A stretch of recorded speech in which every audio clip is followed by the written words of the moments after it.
most important part of the journey is not the destination, but who you become on your way to it. As you start trying to work on, fix a struggle, work on it, there are things you learn. There's that person you become. There are things you share. There are things you take on. And by the time you get to the point of your solution, you are a newer person, a more refined person. There's a better version of you that has got there.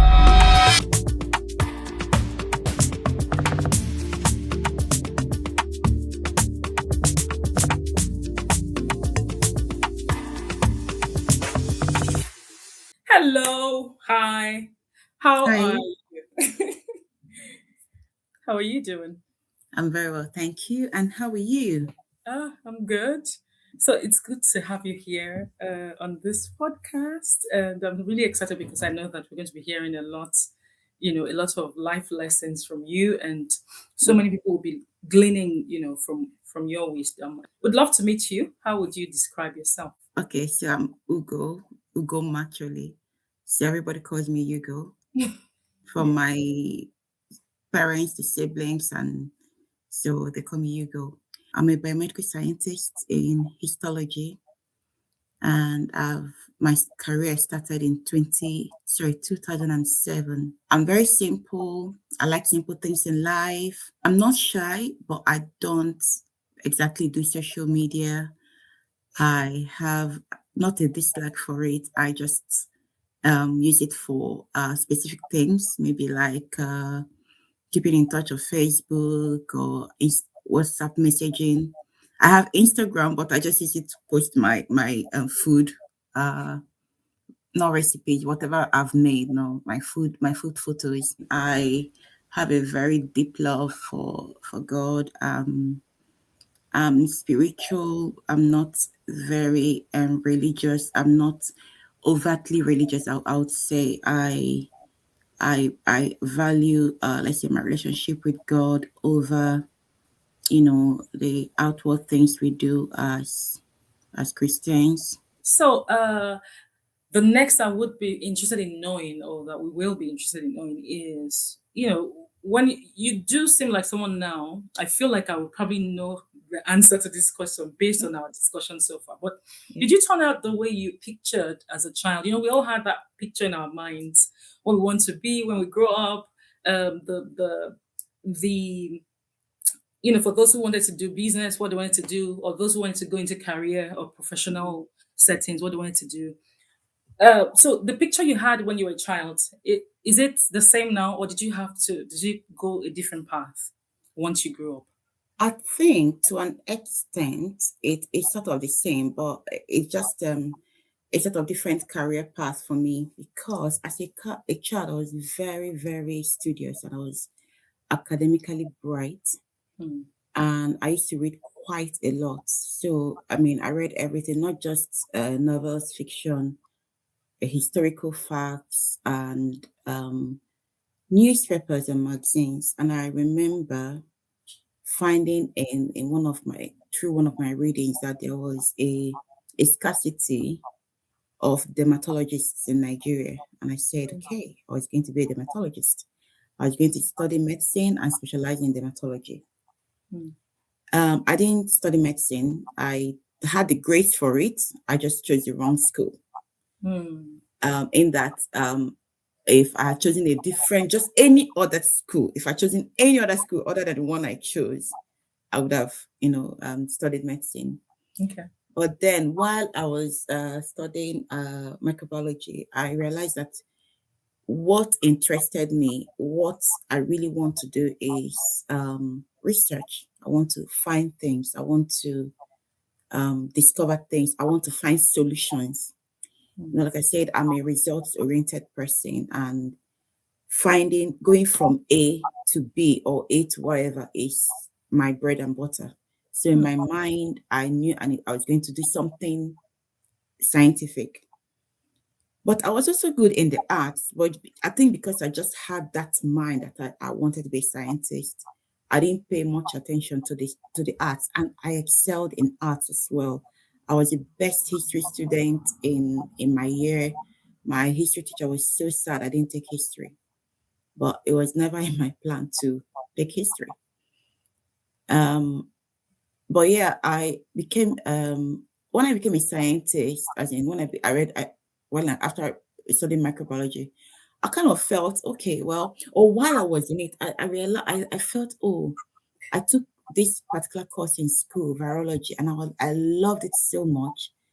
And I happened upon the coronaviruses, and I said to myself, oh, this is what I am going to work on when I finish school. I'm going to work on finding a vaccine, because one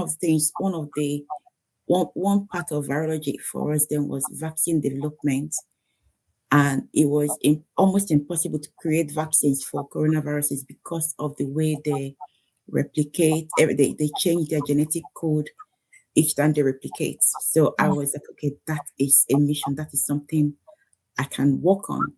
Mm. But on leaving school, I realized that, well, research is important, but, well, you got to live in the world, and money was actually more important than finding getting doing vaccine development for coronaviruses. So Mm. I then focused on working in the best companies I could find. So I was close to getting a job in KPMG, but then I then got the job in NNPC. Mm. And I was quite happy there. And they then asked me, okay, well, you read microbiology, where do you want to be?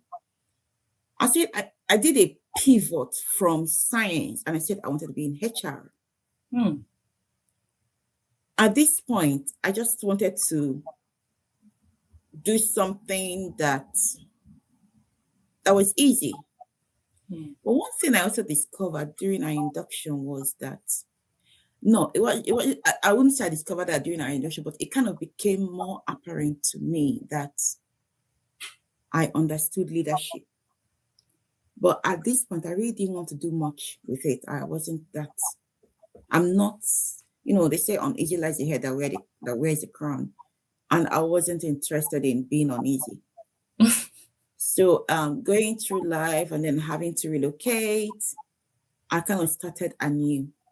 Mm.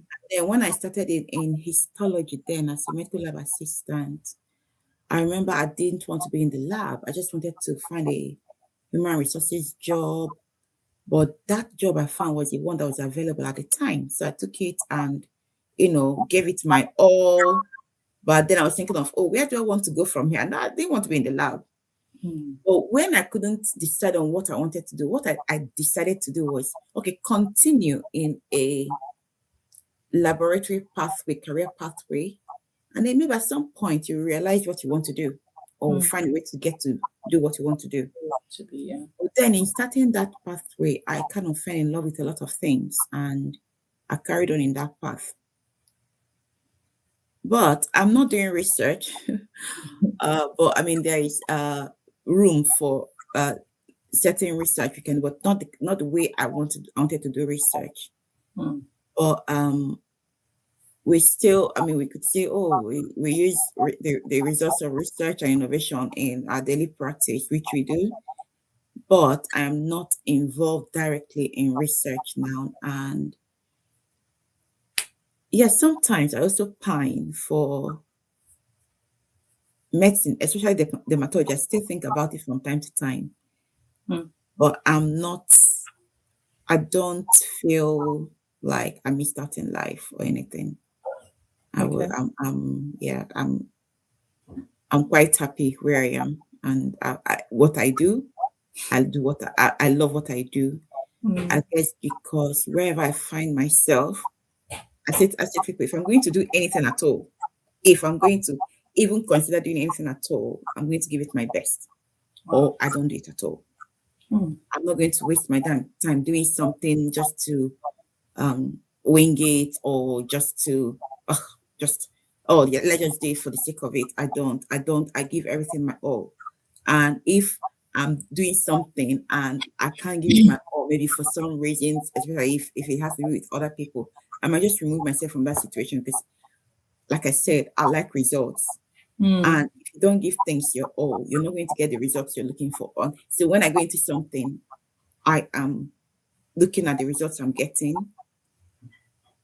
I might adjust the results. I might adjust the time frame of getting that result, but I need that result to happen. And yeah, Nice. so while I'm not doing exactly what I set out to do as a kid, it wasn't just a frivolous, oh, I want to be a dermatologist. It was to fulfill a need that I felt was apparent. It's still apparent in our society today. But yeah, I'm still in a way fulfilling a different need, not just the one I set out to achieve. To achieve. That's good. That's really good. Hmm. I like the emphasis on whatever you choose to do. You really you give it up your all, and also the fact that you really think things through even before you set out to do them at all. Mm. And that's very, very good. That's something that is very instructive in itself. Yeah. Thank you. Thank you for that. So it's been an interesting journey so far. So one of the main purposes of the Flip podcast is to be able to have people tell their stories in a way that it can impact others. It can help someone who probably is going through something similar, first to realize that they are not alone, and also then to realize that people have been able to do this and they're doing very well today. They've gone through it and they're fine now. And just give them that, I guess it would be to say, maybe hope. I could use the word for now, for Mm. the lack of a better word at this point. But yeah, let's say hope, right? Yeah, So, I think yeah, hope is apt. okay. So I was looking for something more definitive, but yeah, hope works for now. So would you take us back to a time when you struggled with something very specific, and what was that thing, and what was it like at the time? So thinking of that question, I think my answer is not going to be what you expect That's fine. because you say struggle, I say puzzle. Okay. I don't believe in struggle. Okay. I see it as a problem that has a solution Mm. that I'm going to find. Mm. I've never been in a place where something was happening and I am so down and I'm wondering how I'm going to get out of this. Mm. I've had issues already, and when I say that I'm very pragmatic, how do I put it? There's this song. It's a very a song I heard on the radio, and I like this song because of some things he pointed out. It kind of spoke to me. It was just I don't even know the name of the artist, but it goes like this, right? So why you always in a mood? There are swear words in it, so I won't say that. So why you always in a mood? Everyone acting brand new. I ain't Mm. trying to tell you what to do, Mm. but try to play it cool, baby. I ain't playing by your rules. Mm. Everything is better with a view. Now, what he says, why you always in a mood? Effing round, acting brand new. I'm not trying to tell you what to do, but try to play it cool. That everything looks better with a view. Mm. And this is what I say, perspective. No matter where you are in life, there's someone worse off. And you see that person that is worse off, there's another person worse off than them. And it just keeps going. Mm. So when I'm in a situation, I have to tell myself, oh, thank God it's this situation. I mean, it could be worse. Mm. And it could also always be worse. My mom told me this story some time ago, long ago. You know the kind of things that stick with you. She said there was this priest. He's always saying this thing. Oh, thank God, this is the one that happened. Who knows what else could have happened? And then people wanted to try out his theory. So somebody wanted to try out his theory. And when this reverend son was getting married, the person decided to poison the food for the whole guests. So it happened that on the way to the reception from the church, the couple had an accident and they both ended up in a hospital. So because of that, reception was cancelled. People went home. Food was not eaten. Wow. And people came to the hospital to, sympathize with them. And because of that, that food was left. Nobody ate the food. People went on, and that's when the person fessed up and said, actually, maybe what you're saying is true, because what the pastor said was, oh, thank God they're alive. Thank God this is the one that happened. Who knows the one that was meant to happen that did not? And I see that thing, like I've had what people may call struggles in life, and you will never see it on me that I'm struggling, because I call it a phase, I call it a pause that needs to be sorted, and everything's got an expiry date. Growing up, there's a period of in our lives that we hardly had anything. And when I tell my friends about it, they think I'm lying because they never saw any indication of that. They never heard me complain. They never saw me put up a face, oh, what's wrong with you? There was nothing like that. When I was in uni, second year, I tried to switch to medicine from microbiology. And because I was so sure I was going to switch, I left microbiology. Microbiology was on a different campus to medicine, so I left microbiology. That was in Suka campus to Enugu campus to I was attending lectures with medical students, because if you're going to switch, there's no point missing out on any part of your lectures, because that means that you have a lot of catching up to do. And that switch didn't happen. Wow. But that switch that did not happen cost me a whole semester. So the whole of first semester, second year, I didn't take any exams. And then as I came back second semester back to Nsukka, carried on with microbiology. And by third year, there were some courses I wasn't meant to take because I didn't take the year 2 courses. But then my academic advisor signed me off on them. So he just signed them off for me to take. So I took those courses. I did so, I think, apart from one that I had a B, all of them where I had A's in them. And then, but I always have a love for teaching. I tend to teach. Yeah, like tutoring. Yeah, so I tend to tutor my classmates on the subjects we do. So because I was very good at school. I was academically very sound. So I'll have tutoring sessions with them after school in the evenings. We talk about things that they're struggling with. It was very easy for me. So these are people I tutor for that first semester, third year. And then somebody came to me in second semester and said to me that currently 5 people, he named the people, are in a lecturer's office telling him that you took the courses that you're not meant to take because you didn't take these other courses. And the lecturer said, oh, he was going to pull my results. And then he called me to his office, and then he told me, oh, those courses, those A's you got, it's just a waste of time. You're going to have to take them again, blah, blah, blah. But before then, I had found out that he could not pull the courses because he had gone to exams. Actually, I went to exams to check with them. And they said, oh, no, these results have been submitted. They cannot be withdrawn. And you know what? Seriously, I could be so mad at those girls and go like, what? I spend my time, tutoring you, and you have the audacity to go report me.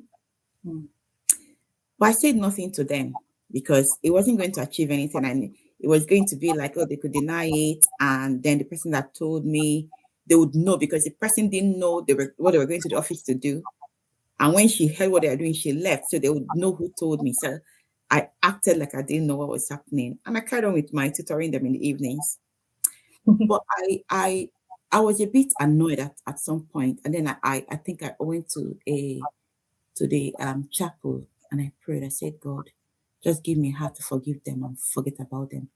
Because I did not consider them worth anything in my path in life. I didn't feel that they could affect who I was going to become, what I was going to do. So I asked for the grace to forgive them, even though they didn't ask for it, but I needed to forgive them.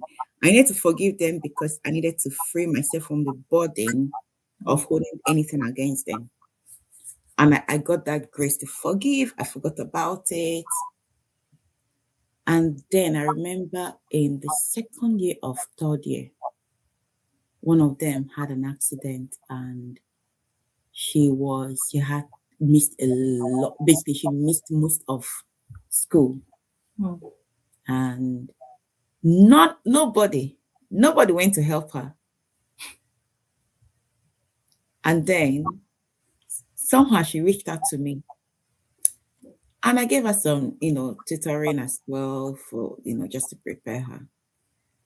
And I love because none of the things they tried, none of the things they did affected me in any way. And I still remember, I still feel happy that I never let that affect me. I could have gone around mourning and all that. And also, while I was in school, in uni, I hardly had money. But again, this is, because there's something that happens to some people when they come from a place of lack. The way they behave later, they're very grabby.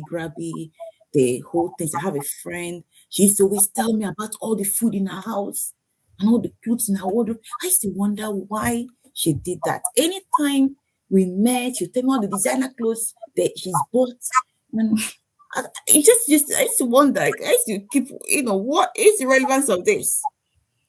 Until someone told me, oh, is that your friend? So glad she's leaving that her husband. I said, oh, what's happened? I said, oh, this person used to, starve them. So I feel, because she's been in that place where she didn't have food, like she just needed to gather food. I need to see food. Food is, fills the freezer, fridge, overflowing everywhere. Everything is about food. Everything is about, making up for that lack. I never, it doesn't affect me that way, as in the things I go through, because I believe that everything is important for our growth. Every single thing, it's not, maybe sometimes things happen for nothing, but a lot of times things don't happen for nothing. We learn from them. I learn from the things that happen to me. I don't think, oh God, why is this happening? I mean, grief is different, like losing someone, that is a completely different ball game. But even that, I don't know how to wallow in either grief or be sad or something. I put myself up. I trust God. Sometimes it's difficult to trust him, but I still try, and I tell myself, I think, listen, God, right now I'm not feeling the trust. I'm not feeling that faith, but I will keep walking like I have faith. So yeah, it's about, for me, struggles are just one of those things that are happening. Like just like eating food, it will come. I can't think of one thing that ever got me down to the point of, like, oh, then I got my eureka moment. And no, I just think about, oh, what can I do about this?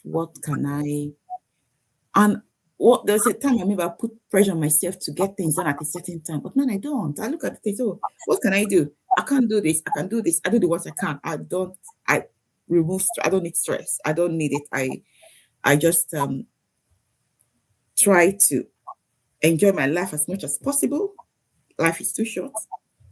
We tend to take on a lot on ourselves sometimes. I take a lot on myself. In fact, when I tell you the things that, when people say things to me, I kind of find it strange. But then when I reflect on it, I realize that actually it's not exactly normal the way I do things. I'll give you an example. When I was growing up in my career, there was a time I had an MSc going, I had this professional qualification going, the kids had all their activities, I would shuffle them from one place to the other. I hardly slept, and then people would go to ask me, how do you do this? How do you do this? And I used to wonder, what are they talking about? But coming back now, as in thinking about it now, it was a lot. It was so much I used to say to people, oh, I try to do things with military precision because I haven't got time. So I plan things. This has to happen in that order, and and that's how I live my life with a certain precision to make sure that everything happened when it should happen. So when it Mm. comes to struggle, I can't think of one thing. The only thing I can think of that maybe that made me really sad for a really long time, as in thinking about it was when I lost my sister. Mm. That was the one time I felt my face was shaking. Mm. But even then, I still knew that my my pragmatic self will still talk to me and say, people lose people, Mm. you know, people die, people, those are horrible things that happen, but that is life. And I try to think about the things. Okay, again, see, this is the way I tell people. I don't tell people because this is me, but I tell people I am always a glass half full. I am never half empty. I'm always half full. Mm. The When I think of my sister's passing, I try to remember certain things. You know, I only remember the good things about my sister. Maybe because we had a beautiful relationship. I'll say um, I don't remember a single day or a single moment or a single event where my sister was annoyed with me. I Mm. don't remember that. If it ever happened, I don't remember it. And I don't think it ever did. So there are so many experiences we had together, my sister and I. There were so many things we had in common. We're so different, but we had so much in common. So many our lives were the things we valued were the same. We had the same values, moral code, but we were very different people. We loved the things we loved, we shared them so deeply. Mm. And I go back to those things. Those things make me happy. Those things are more than, the fact that she's no longer here. Because it's like a part of her that is in me that has always been there, even whether absent from the body, absent from my environment. So that is the only thing that has ever shaken me, brought me, to tears and to my knees. But still, and the thing that it was, I had to be strong for my mom. Mm. I had to rein in my own grief so I could be there to support her. Mm. I I I always felt that I never let it all out because where my mom was, I felt she needed all the support because I lost a sister, but she lost a child. And I Mm. think that is way bigger than anything I can think of. And I had to suppress my grief to give her the support she needed. Mm. But then there are lots of different, like I said, experiences and memories I have, and they're all just beautiful. So yeah, I think my mind always looks to the bright side, looks to find things that make a situation better, things that, so if something is happening, I really just take it on hand. It's not like I don't make mistakes. I make a lot of mistakes, but like I said, I'm also a very decisive person. Mm. And sometimes that comes with being maybe I take decisions quickly. So you can sometimes I don't if I feel I need to take a decision right now, I take it. I go to myself. If it's the wrong one, then maybe I can go back and correct it. But I don't like to delay. And so, yeah, so when it comes to struggles, it's difficult for me to say, oh, there was a time I was so down. Nah, I refuse to let myself be down. I am. I think I have too much happiness in me to be down.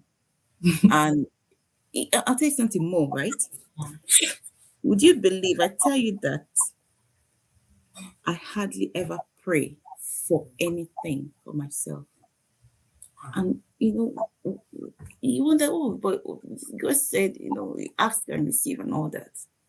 But there's a scripture that I feel supersedes all of that for me, where there are actually two scriptures. One where it says, if he had his eye on the sparrow, how Yeah. much more bigger are you than the Mm. sparrows? Mm. That's one. And then the other place where he says, if you, with all the evil you in your heart, can give your children good gifts, what of me? So I Mm. always believe that God's got my back. So if something is going on in my life, I always feel that I may pray, I may ask for the wrong thing. So I lay it all to God, and what I do is always a prayer of thanksgiving, because I'm thanking God for taking this from me and doing what He wants with it. I Amazing. may pray for people, but for myself, I just let God and thank Him because I know He's looking out for me. And that's the way I see struggles. When God sends me stuff, I see it as a way of Him teaching me something that I've forgotten, reeling me back. And from, sometimes you want to hear God speak to us, my daughter did. No, it doesn't. Sometimes it's just in the thoughts of our hearts. In fact, something happened um yesterday. There's something that's been on my mind.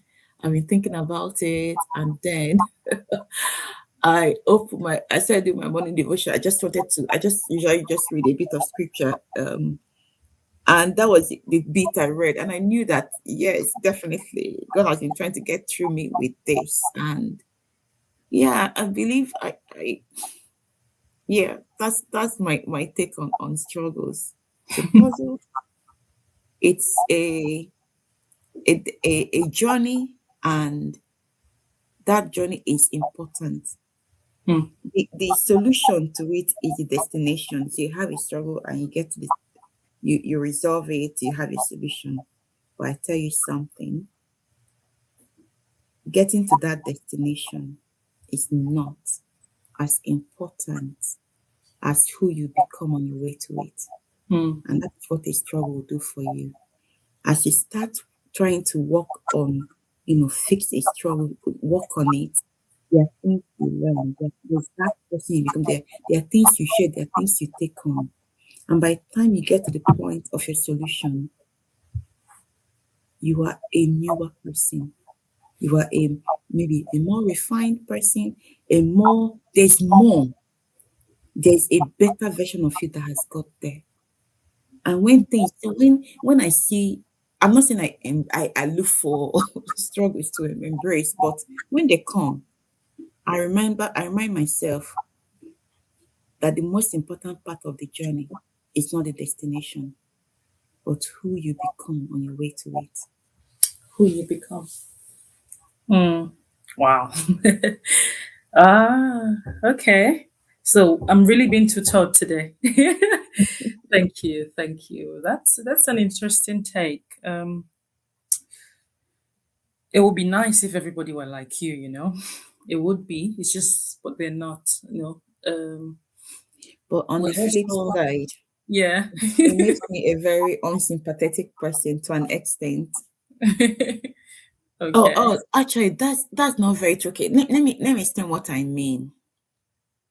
When I was talking about that song, talking about person being in a mood, Hmm. I don't do moods. When people do moods, it gets to me. I just don't like it. Don't. I always, like I say, perspective.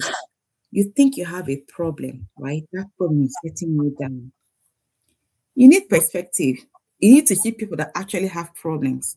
And then you say to yourself, actually, I do have a problem, but it can be fixed. And when people are going through things and they're just focused on, that problem, that thing, it weighs them down a lot. But if they're able to see other people they may realize that actually their problem has a solution. Mm. Somebody did say, and some people run a program for that reason.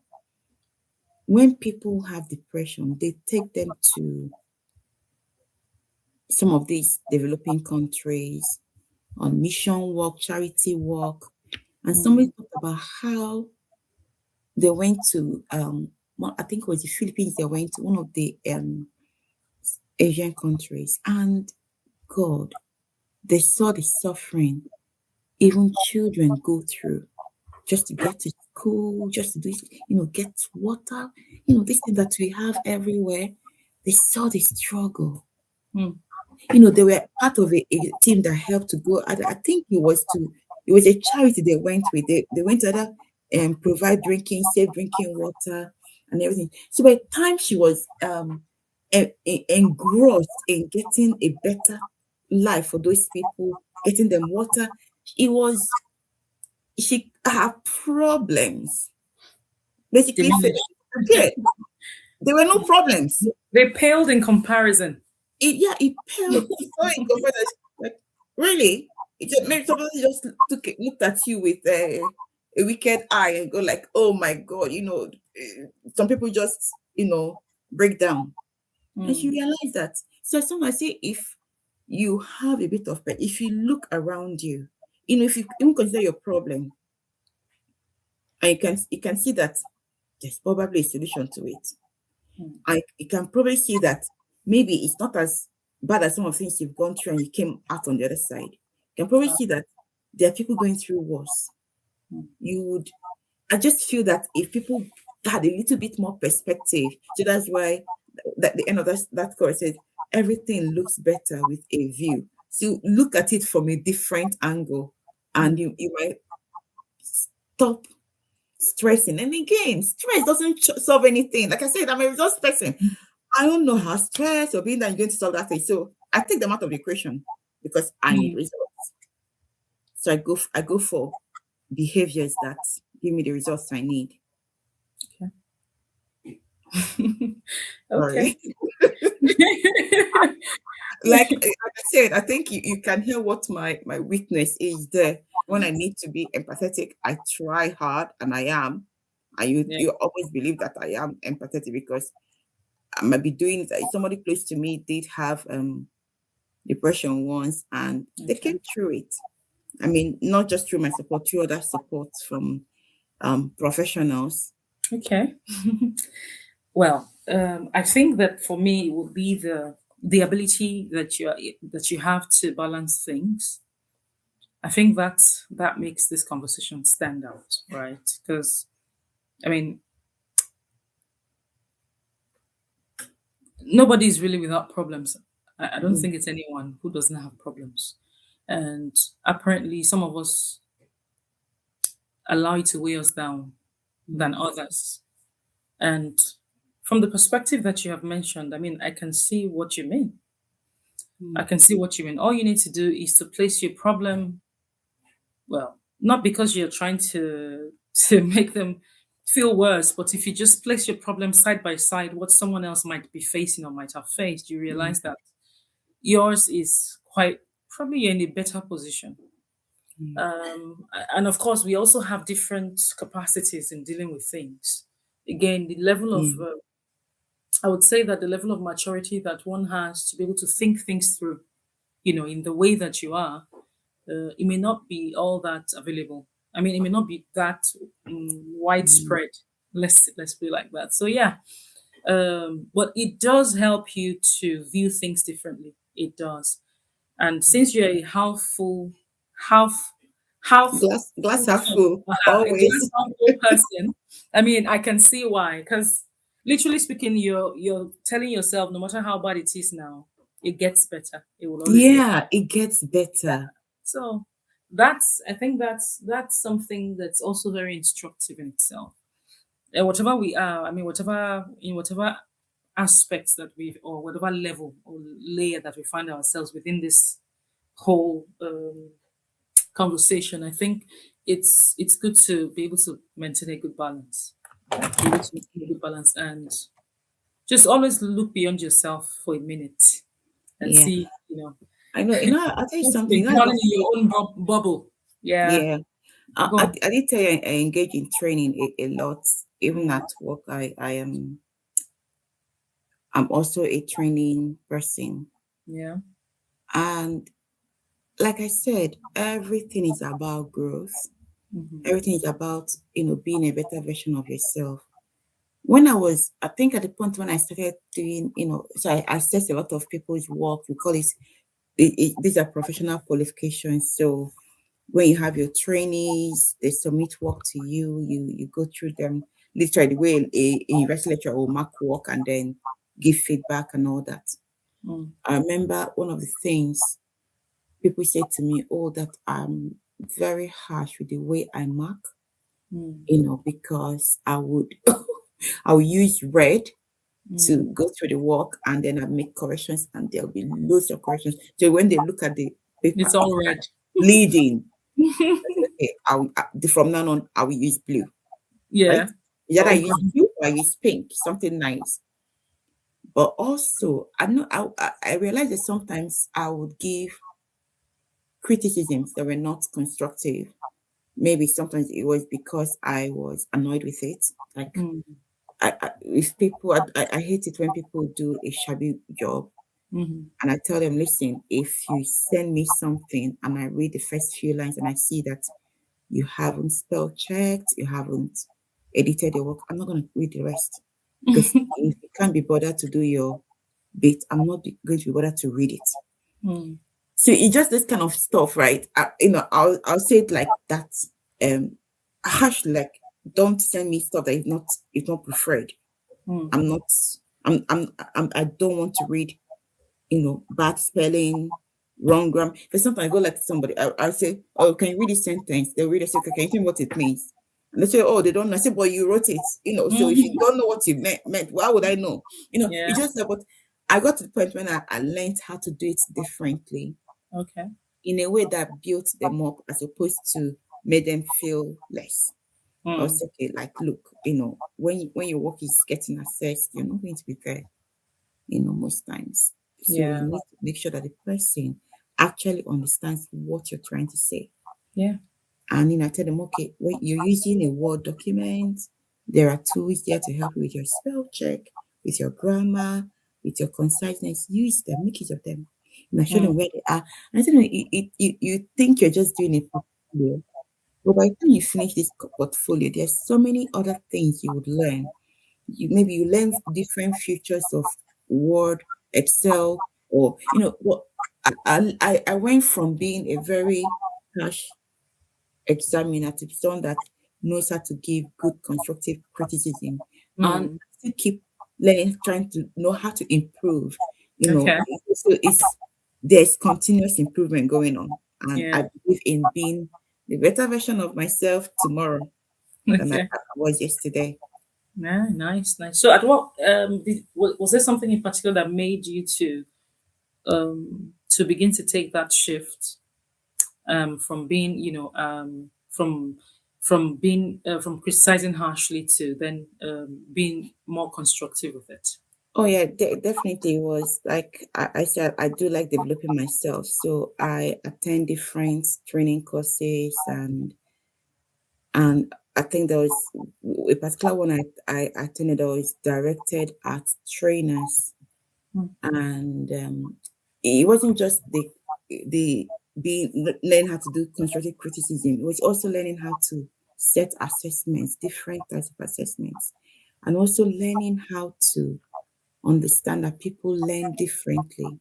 Mm. So there was a part of my no, actually it wasn't my part of my MSc. I did another postgraduate certificate program, and also part of it was about learning about how people learn differently. So I put all this together and realized that to get the best out of people as a trainer, you've Yeah. got to understand one how to give good constructive criticism. We also Mm-hmm. need to know how they learn better. Mm-hmm. And anytime my trainees go through an assessment, an examination, and they pass, yes, they are rejoicing. Everybody's saying congratulations to them. But in Yeah. my mind, I'm also giving congratulations to myself because I've put them through it. Yeah. And I know that actually based on the feedback we received from the examiners. The training was amazing. They put it in black and white. The people have trained. They always have to give the feedback, or rather, they have to give the feedback, and the feedback is so in depth because it's so effusive with praise because I put in so much in those kids. Mm. Yeah, so their victory. So I consider it my victory. They're getting better. I feel like I'm getting better. So Yeah. yeah, it's just being wanting to develop myself. I just like to be I just like to do things better. Mm. There are areas of my life that maybe by the time I think about them, I realize, oh, I could do something different. I could do something, I could improve on this. So I'm Yeah. always looking for it's just a natural thing in me to look for somehow to make things better, Mm. make things more efficient. I'm always looking for that. Sometimes the process to get there might take a long time, but it's a process, and I'll work on it. Awesome. That's great. Thank you. Thank you so much. Well, I mean, I think that every part of this conversation was very insightful. Mm. So, in case you don't know, Hugo is my sister-in-law. Interesting because I did an interview with my older sister, and I didn't mention it throughout the video. And then when I was doing it with my brother, he then said, I am, I'm Sean's brother. I was like, oh, okay. Yeah. Okay, that's true. I should actually, I should make that Yeah. known. So yeah, Hugo is my sister-in-law. And as you can tell, I love her so much. And I always love listening to her. And the fun part, I don't forget this part, is when you're making food, it's the way that you love what you're doing. I don't Because forget I that. love food. I mean, the way you and then when you're telling me, what you put together, the recipe, in the content and what's the word now? The amount that you have to put of this and of that, and just Mm. but I think for me it's the excitement on your face when you're doing it, and I'm just looking forward to, okay, let me see how this will turn out. I hope it turns out as sweet as she's Yeah. really, because at that point my mouth is watering, and I'm just waiting for that end product. And yeah, every time for the things that I can eat, yeah, it's been really good. So thank you. Thank you Yes. for your time. And I know we'll have another episode where we can explore other conversations as well. It's been a Yeah. wonderful time. Okay. Final word to you and to your Yeah, listeners. I'll say this: yeah. love yourself. Hmm. Love yourself because be yourself because this is the person God's made you to be. You don't need to be another person. You Yeah, don't need to copy other people. Just be yourself, but seek to be a better version of that self every day. That's all. yeah. Thank you. I've even forgotten that part. That's good. So be yourself, be a better version. I mean, seek to be a better version of yourself. And then, very importantly, love yourself. All right. Thank you for your time, and Well, thank you for having me. have a wonderful, wonderful evening and weekend. And Thank thank you. you. See you. Have a lovely weekend. End of the rest of the weekend, anyway. Cheers. Take Bye. Bye.